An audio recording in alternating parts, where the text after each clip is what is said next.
Habari za wakati huu, ndugu waandishi wa habari. Tutakachokiongea leo hapa ni machozi, jasho na damu.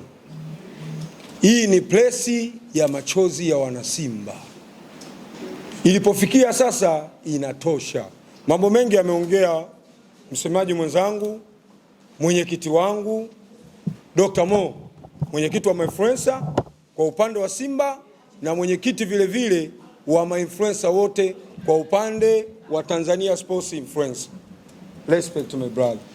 Kila kitu amefanya nini? Amekiongea, isipokuwa sisi tunakazia maarifa. Mpira ni science. Na katika science lazima ufate vitu vinne. Kwanza ujiulize swali.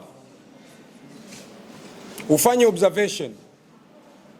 Ufanye data analysis. And then you're going to make a conclusion. Ndio unapata suluhisho ya nini? Suluhisho ya jambo. Wengi nadhani mnanifahamu. Kuna baadhi ya vyombo viliingia mpaka utata kwa ajili ya kunioji mimi na vikazuiliwa visinioji kwa sababu ya kupambana na mangungu. Lakini kipindi kile nilikuwa sijaenda kisayansi. Watoto wa mjini wanasema tulifanya nini? Tulikurupuka. Hakuna mwana Simba yote ambaye kuingia kwenye joo au blanket lilokuwa limemfunika, blanket la ubaya ambao lilokuwa limemfunika mangungu. Hakuna.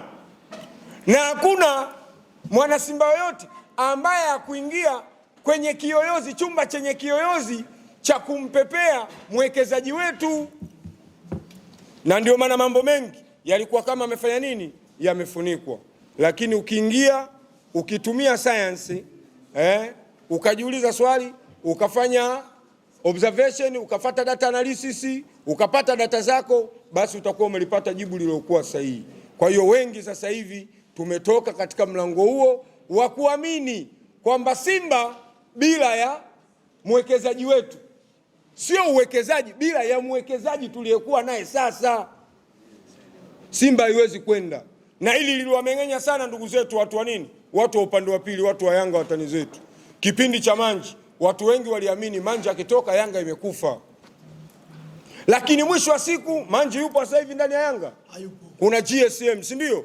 Yanga inasonga wapi? Inasonga mbele. Sasa Simba tunatakiwa tuondokane na nini? Na hii notion au tunaita long nini perception ambayo tumefeed katika nini, katika vichwa vyetu. Kwa hiyo ili kuiondoa hii, mambo yafuatayo unatakiwa tuyaangalie na tuyazingatie sana. Simba bila Mo inawezekana, tusidanganyane. Mpira sasa hivi ni biashara. Kila mtu anahitaji kuwekeza kwenye nini? Kwenye hivi vilabu, especially Simba na Yanga. Kwa sababu wanachokifuata pale ni nini? Ni fans, fan base. Fan base ya Simba ni kubwa. Simba leo ina mashabiki wasiopungua milioni 20. Na kama kadi za wanachama zingeruhusiwa ziendelee kukatwa kutokana na ushindani wa sasa hivi uliopo wa kimpira, sasa hivi tumefika hata milioni 1 tungekuwa tumefanya nini? Tumefika, au 500 kosa kabisa. Lakini kwa sababu ya udhalimu ya watu wanaenda na slogan za mafrimanso, yani to rule the world of a few people. Hii ndio slogan inayotawala dunia sasa hivi.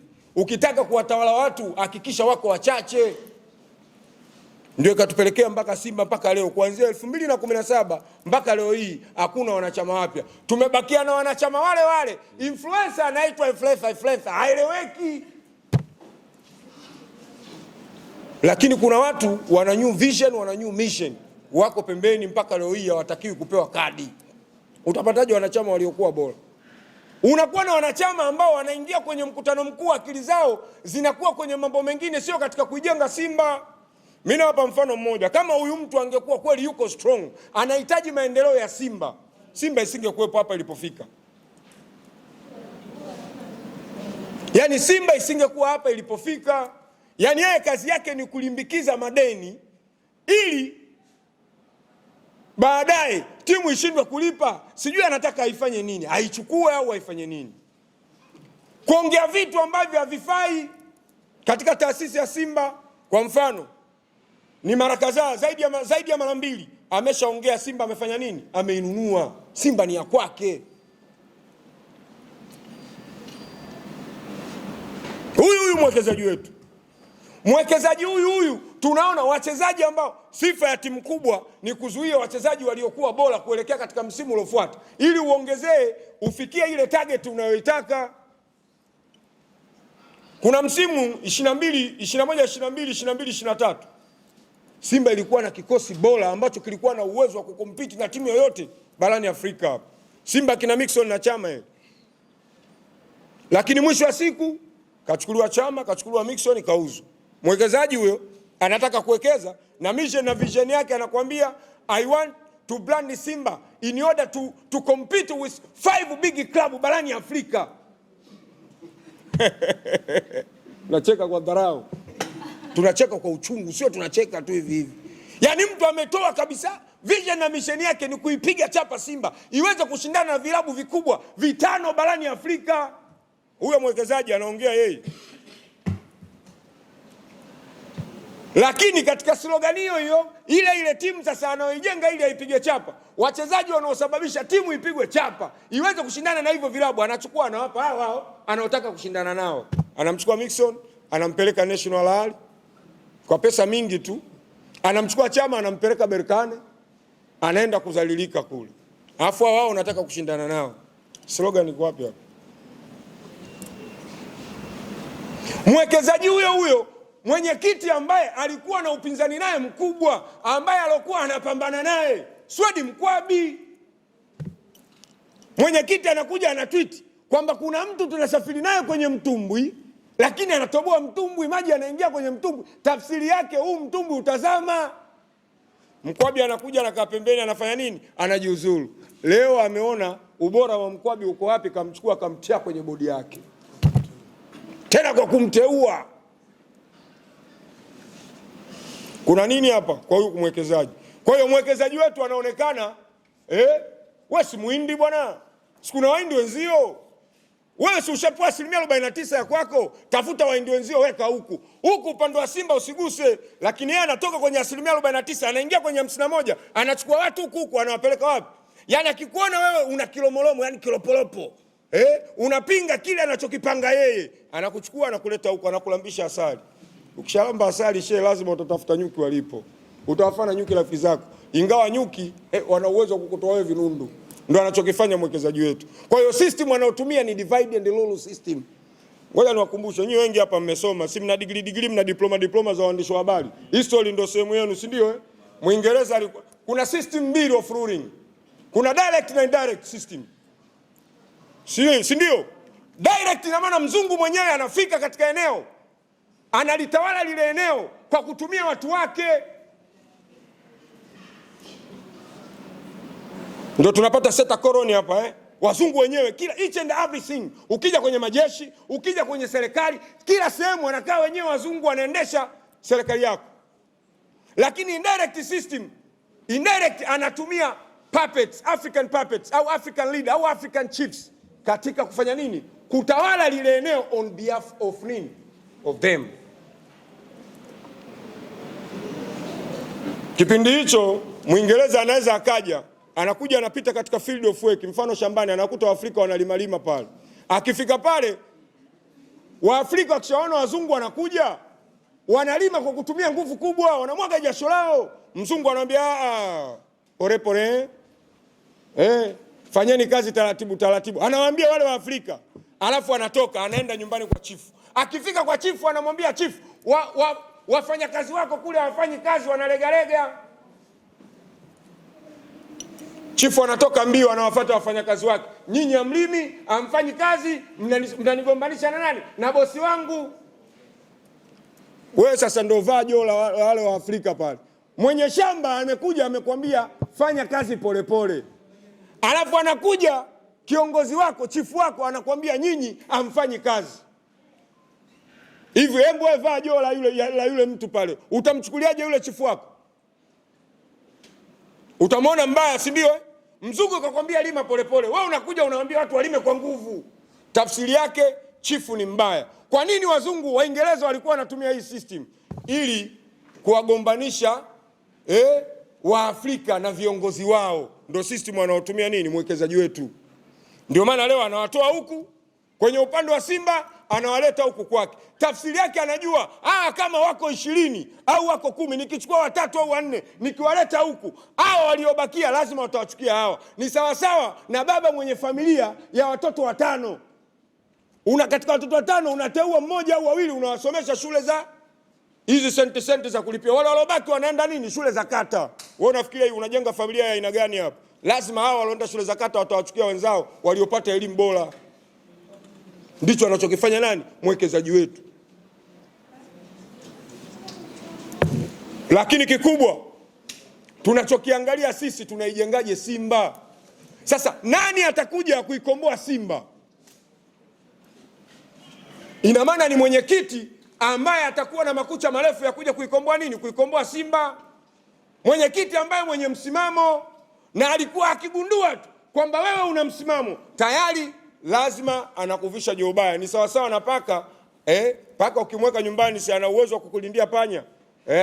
Anawakamata panya, panya wanakuwa hawepo ndani ya nyumba, si ndio? Sasa ili paka uwawe anaitwa nini? Anapoa jina, anaitwa paka mwanga. Mbwa akitaka uwawe mtaani anaitwa nini? Mbwa kichaa. Ndicho kinachotokea nini? Kinachotokea kwa mwekezaji wetu. Kwa hiyo mwenyekiti wetu sasa amevishwa nini? Amevishwa jobaya, na hili limetengenezwa na baadhi ya vikundi vimetengenezwa. Kila kinachotokea ndani ya Simba ambacho ni kibaya, asukumiwe nani? Asukumiwe mwenyekiti wetu, ili huyu mwenyekiti asiweze kupambana na huu udhalimu unaoendelea katika kutaka kuizuru nini? Kuizuru Simba. Lakini kama mwenyekiti wetu angekaa katika mstari anaoutaka yeye, haya yote usingeyasikia. Mwenyekiti angeonekana bora. Leo kwa mfano Dr. Mwale aliongea hapa, Simba inawaajiri watu, walioajiriwa ni watu 28. Katika watu 28 waajiriwa 27 wote wametoka upande wa nini? Wa 49%. Lakini huko upande wa 51% ametoka mtu huyu ambaye ni mkurugenzi wa nini? Wa wanachama. Malimbikizo ya madeni. Ili niweze kuichukua hii timu kirahisi, tuwalimbikizie madeni hao. Kila kitu kinaandikwa. Kuna mwaka mmoja aliongea Isa Masudi, watu wote tulimuona mbaya. Mimi mwenyewe nilikuwa mmoja wapo, nilimshambulia kweli kweli. Kwa nini anamgusa Mo? Jamani, hakuna mwana Simba alikuwa mbaya mkubali Mo. Isa Masudi aliongea, jamani, huku mpaka hela za mchicha zinaandikwa. Hela za mchicha. Umekuwa hela ukanunue mchicha kwa ajili ya kula wachezaji, boxer, zote zinaandikwa. Tulimuona yule bwana anatuongopea. Lakini leo juzi alitoka hapa front. Kweli anaidai Simba, anasema bilioni ngapi? 87. 27 akatukopesha 60. 27 akatupa 60, anafanya nini? Anaidai hela yake. Na mpaka sasa hivi dokumenti ziko mezani, sio anatakiwa asaini hilo deni. Tafsiri yake ikifika bilioni 100, timu inadaiwa bilioni 100. Timu ya kwetu. Wale wana Simba wanaosema mo kila wakati wakikaa mo. Simba ni ya kwetu, tunadaiwa milioni 100 sasa. Tunaichanga miaka mingapi? Twende zuio la wanachama.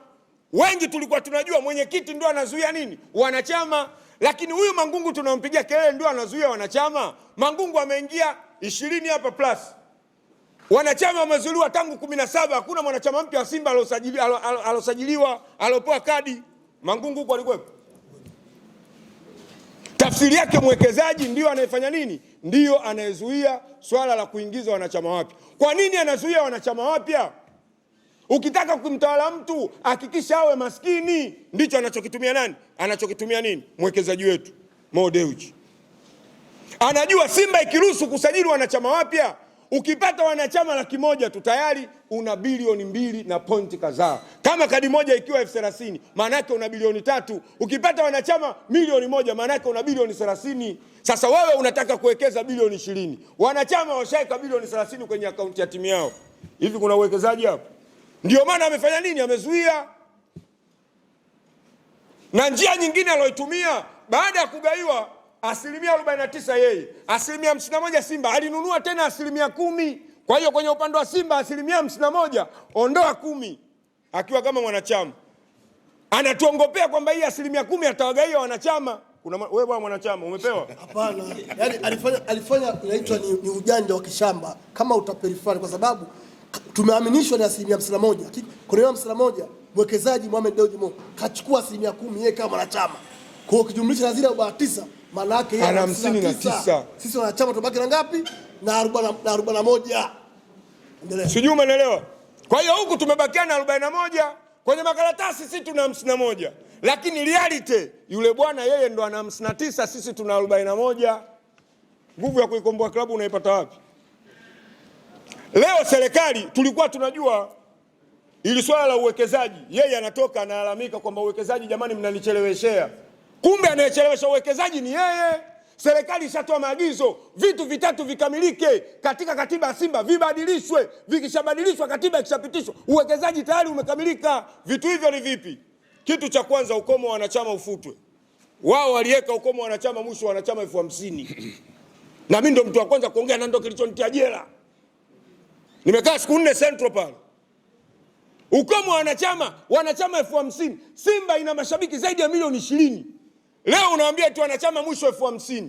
Na wanachama ni pesa. Kwa nini uitaki hii pesa? Tafsiri yake, tukishakuwa na pesa nyingi, maana yake yeye tutamdharau. Yale magoti kama wanavyotaka ndugu zetu wa Hindi yatakuwa hayapo. Sijui umeelewa hapo? Kwa hiyo kitu cha kwanza ni ukomo wa wanachama. Kwanza uondolewe, wanachama wapya wasajiliwe ndani ya Simba. Serikali inaagiza hiyo through BMT. Kitu cha pili, mwenyekiti wa bodi atoke upande wa 51%. Ndo wenye nini? Wenye hisa nyingi. Hivi kama mwenyekiti wa bodi kama angekuwa Mangungu, haya yote angekuepo, tungekuwa tunapiga kelele. Singekuepo, tungepepea mno. Hilo nalo hataki. Cha tatu, serikali imeagiza ili kusiwe katika hali ya kumtegemea mtu na mtu kuilingia klabu isipotee, lazima wawekezaji wawe wangapi?